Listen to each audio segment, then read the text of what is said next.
Today I'll be analyzing 5 songs off the Caretaker's compilation Everywhere at the End of Time. The compilation features 6 separate albums that tie together in one giant 6.5-hour compilation.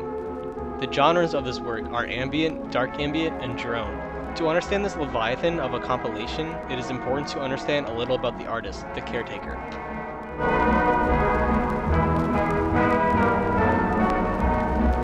The Caretaker is a side project of experimental music artist Leland Kirby.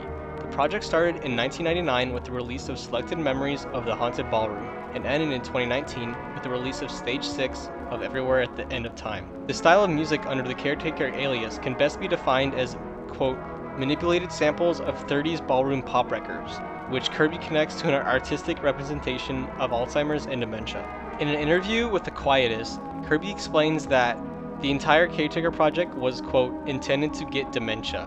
Kirby explains the great length of the project, being 20 years long with releases every 3 or so years, to be explained by, quote, giving a sense of time passing. Kirby created the Caretaker as a sort of made-up person, which he gives dementia and eventually, quote, kills with Everywhere at the End of Time. The Caretaker is most well known for his 2011 release, An Empty Bliss Beyond This World, which Pitchfork has ranked the 14th best ambient album of all time, as well as placing it at number 22 on Pitchfork's best albums of 2011. Leland Kirby was inspired by the final scene of Stanley Kubrick's The Shining, in which the camera pans into a vintage photograph of a full ballroom while Midnight the Stars and You by Ray Noble and his orchestra plays in the background.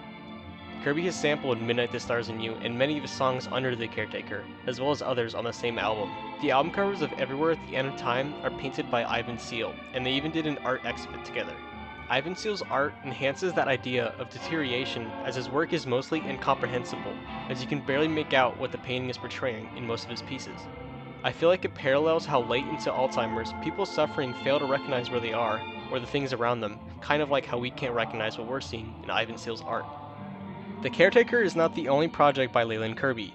Under his V/VM alias, he produces noise music that also uses samples as a backbone. V/VM's release, The Death of Rave, uses audio samples in the same fashion of the Caretaker.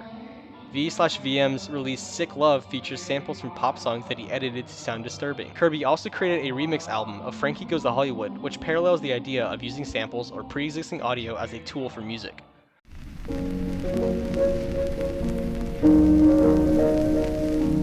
Dementia is a term used for any type of progressive cognitive deterioration, the most common being Alzheimer's, but also includes Parkinson's disease. The Caretaker is mostly focused on Alzheimer's, which is a form of dementia in which memories and the ability to form new memories progressively deteriorates over time.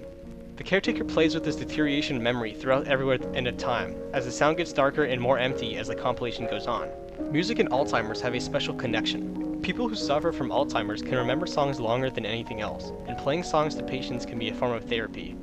In the Quietus interview, Kirby adds that, quote, music is probably the last thing to go with Alzheimer's. There are a lot of people who suffer from Alzheimer's who just hum the same songs over and over again.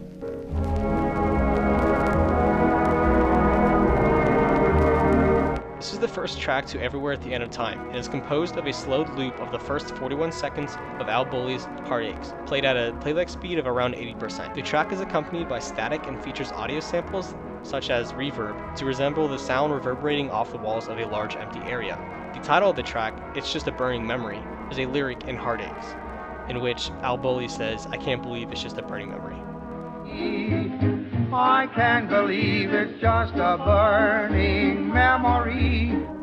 I think the quote, burning memory fits quite well with the theme of this compilation, as the Caretaker memories seem to vanish or burn away as its case of Alzheimer's advances.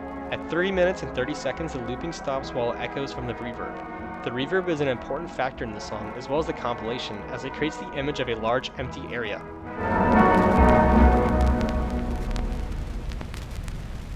I see a parallel between the mind of one suffering from Alzheimer's and a large empty area or room.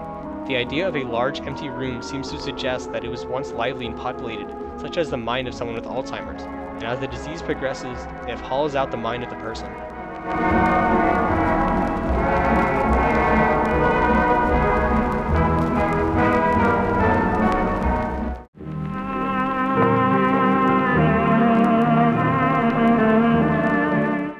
This song has the same sample of Al Bully's Heartaches, which is why I selected these songs, as they all contain the same sample so you can see clearly how the progression sounds. The sample used is cut in half, using only the first 20 or so seconds and playing it back at a rate of 56%. This effectively creates a creepier and droopier mood. Compared to the last song, this song is more gloomy and droopier than the last, which reflects the idea behind the compilation. As Kirby said, he wanted to give the whole project dementia, so as these tracks go on, they get progressively more messed up and feature higher amounts of editing. The reverb gets more dramatic in this track to create the semblance of something becoming more hollow as time goes on.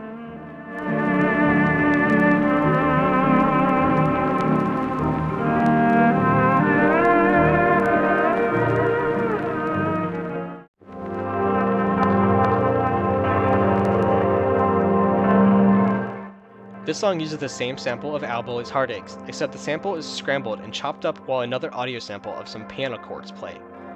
One could see these piano chords as a sort of telltale sign of the beginning of the end, as the next track, G1 Stage 4 Post-Awareness Confusions, begins a series of 20-minute tracks that are titled to the stages of Alzheimer's.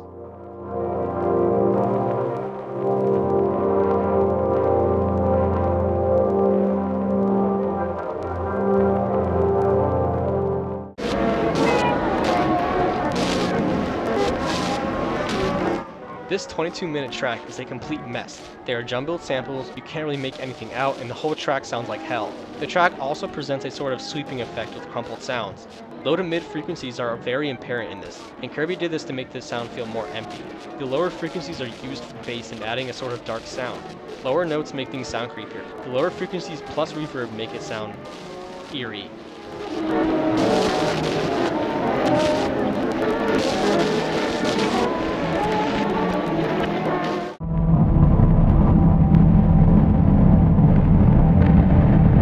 This track is even more hollowed out than the last track. It uses samples of bells and fades out slowly with extreme use of reverb. The bell sounds after around 7 minutes play at random intervals, then slowly fade away with a reverb.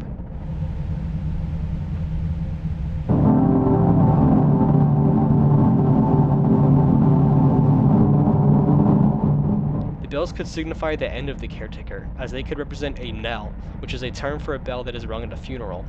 And Kirby intended this release to, quote, kill the Caretaker, so this makes sense. The frequencies are pushed lower in the song to add that gloomy vibe. As you can see by the diagram, the frequencies have moved to the left, creating a droopier mood.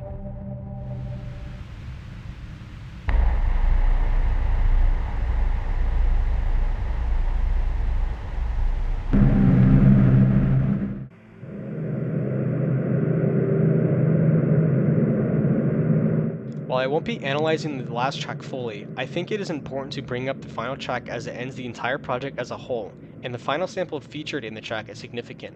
The final sample in R1 Stage 6 Place in the World Fades Away is a callback to the first Caretaker release, as it samples Friends Past United from Selected Memories from the Haunted Ballroom.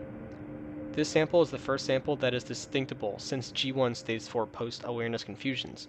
And since we are so far down the compilation, it is safe to say that this isn't actually what the Caretaker is thinking or what's in his mind. I see the final sample as something that would play during a funeral to send the Caretaker off after he passed away. So, the Caretaker is dead now.